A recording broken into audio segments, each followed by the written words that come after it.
They were Hitler's elite bodyguard, the ruthless protectors of their Führer. But the Nazi regime's most loyal servants were also among the most feared gladiators of World War II. The Waffen SS, the combat units of the SS, became famous for their tenacity on the battlefield. Countless times on both the Western and Eastern fronts, Waffen SS men were the cornerstone of the German defenses, fighting to the death, even when all hope had gone.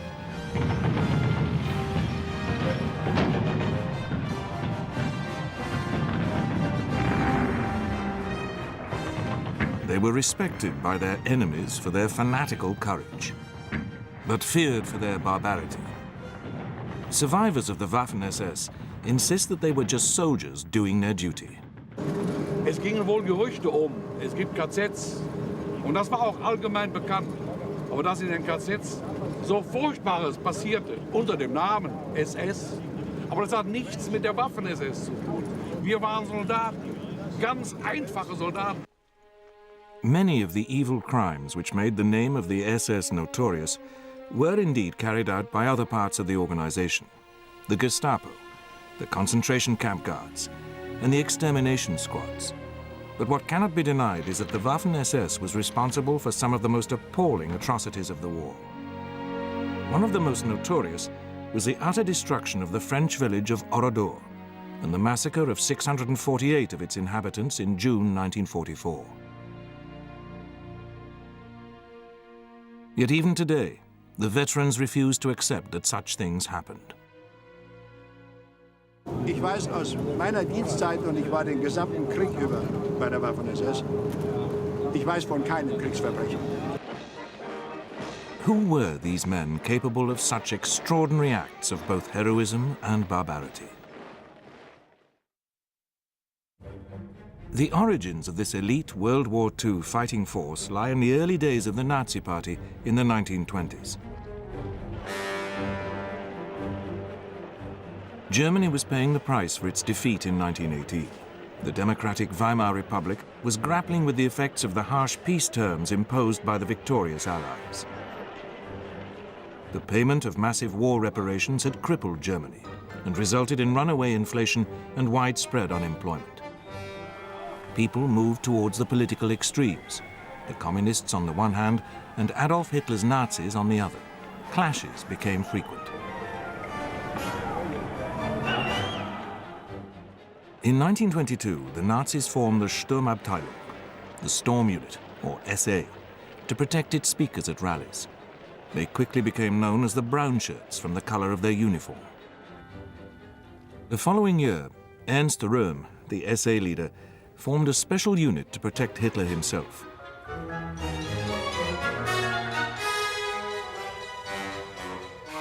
This was recognizable by the black caps worn by its members.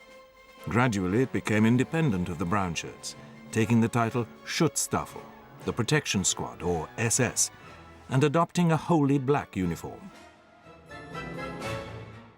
In 1929, the mild-seeming but ruthless Heinrich Himmler, one of Hitler's closest cronies, became head of the SS. This was still small in size compared to the Brown Shirts, which now numbered over 60,000 men. Himmler stressed the differences between the SS and the SA. He saw the latter as a mass paramilitary force, whereas the SS was an elite and integral part of the Nazi Party. Himmler began to increase the SS's power base by taking over the Nazi Party's departments for intelligence and racial affairs. Soon after Hitler became Chancellor of Germany in January 1933, the SS gained very significant new roles. It provided the guards for the newly established concentration camp at Dachau in the suburbs of Munich. Eventually, this was to lead to its infamous role as the main perpetrator of the extermination of the Jews.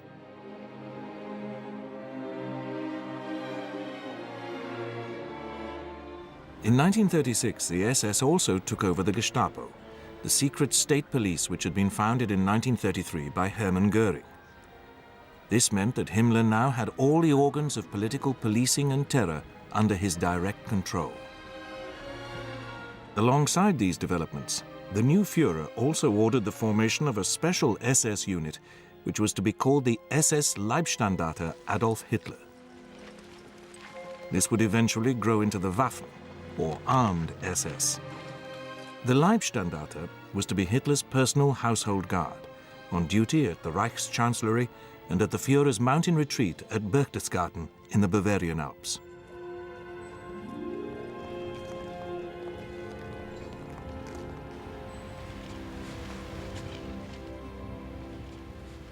Sepp Dietrich, a bluff and outspoken World War I sergeant major who had since become part of Hitler's inner circle, was appointed to command the Leibstandarte.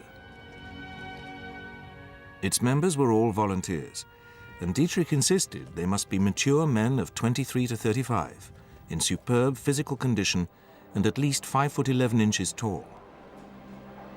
Applicants also had to prove that they were of pure Aryan ancestry, with no hint of Jewish blood. In keeping with Himmler's belief that the SS were an elite within the Nazi Party, the Waffen SS recruits were indoctrinated with Nazi ideology and the belief that they were members of a master race. This was the core of the ruthlessness which the Waffen SS were to display on the battlefield. They were housed in Berlin's Lichterfelder barracks, which under the Kaiser had been one of Germany's leading officer cadet schools. Military training was largely provided by the army. Physical fitness and field exercises played a large part. But the Leibstandarte prided itself on its turnout and drill.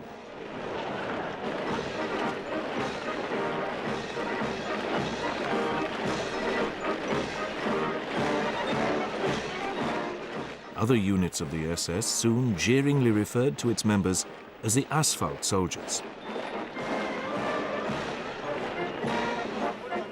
Despite the growth of the SS, the SA remained a powerful force in Germany. Ernst Röhm even advocated that Hitler give his brown shirts primacy over the armed forces in the defense of the Reich. Hitler decided that Röhm was becoming a threat.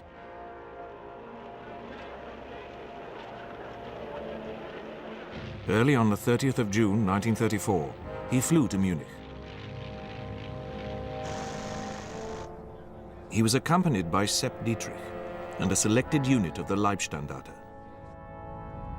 Hitler went on to arrest Röhm and several of his cronies at a lakeside resort, while Dietrich carried out further arrests in Munich itself. Others were arrested in Berlin, and the Leibstandarte carried out many of the subsequent executions.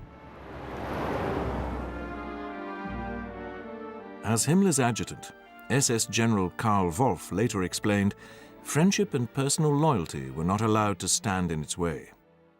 Mit Heil Hitler ist unter anderem der persönliche Adjutant. Among others, a charming fellow, Count von Spreti, Röhm's personal adjutant. He held the same position with Röhm as I held with Himmler, died with the words Heil Hitler on his lips. We were close personal friends. We often dined together in Berlin.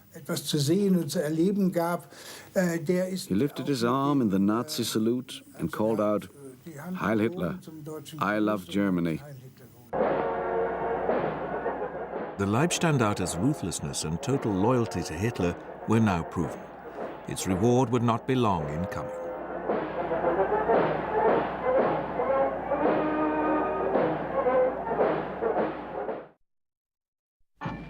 The loyalty of the SS Leibstandarte, when Röhm's brown shirts were decimated, was rewarded by Hitler with a major expansion.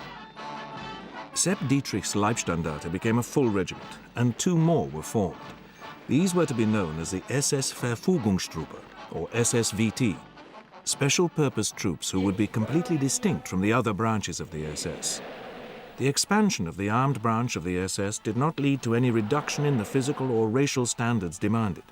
The SSVT remained Hitler's elite political troops, indoctrinated with the belief in their superiority. Almost inevitably, the expansion incurred the hostility of the army, which suspected that Hitler was creating a rival military force. His actual intention was that in time of war, the SSVT would be incorporated into the army as a complete division.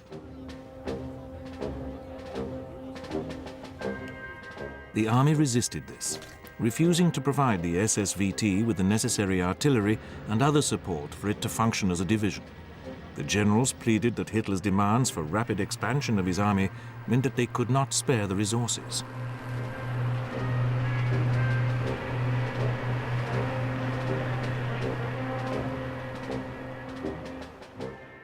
Nevertheless, the army did help the SSVT with its training.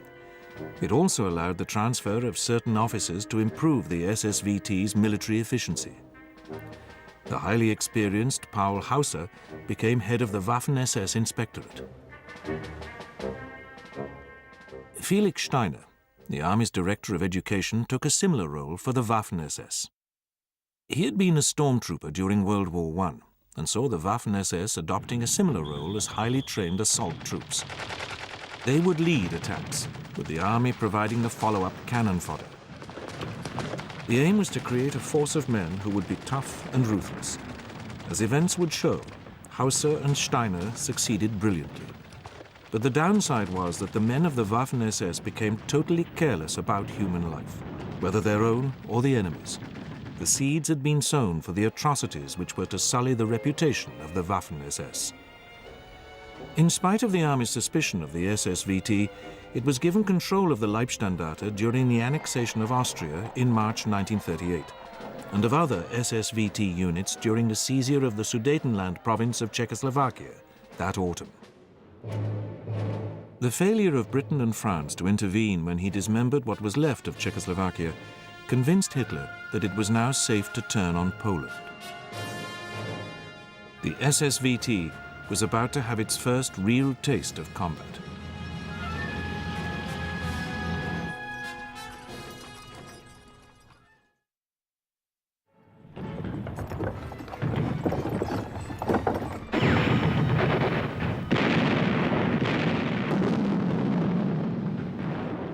The SSVT fought in the Polish campaign as separate motorized infantry regiments.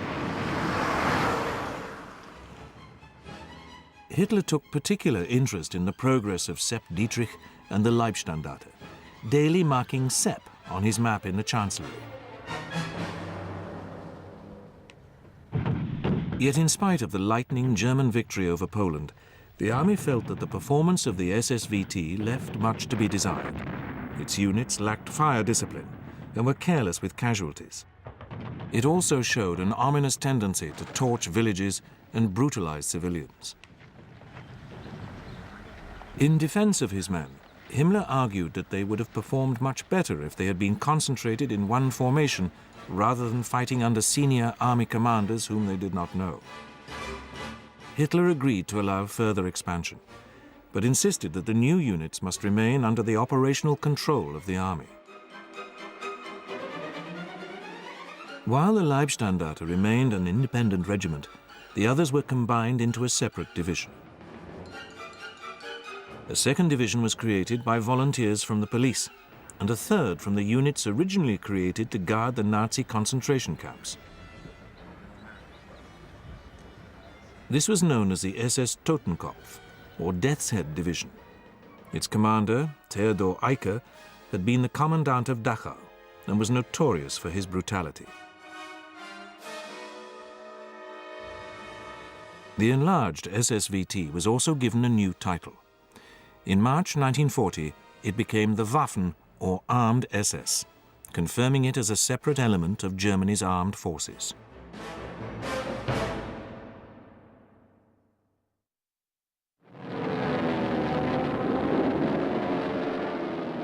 On the 10th of May 1940, Hitler launched his long-expected attack on the West.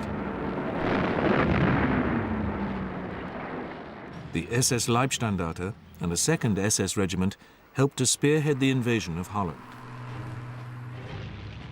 Simultaneously, airborne forces were dropped to capture Dutch airfields.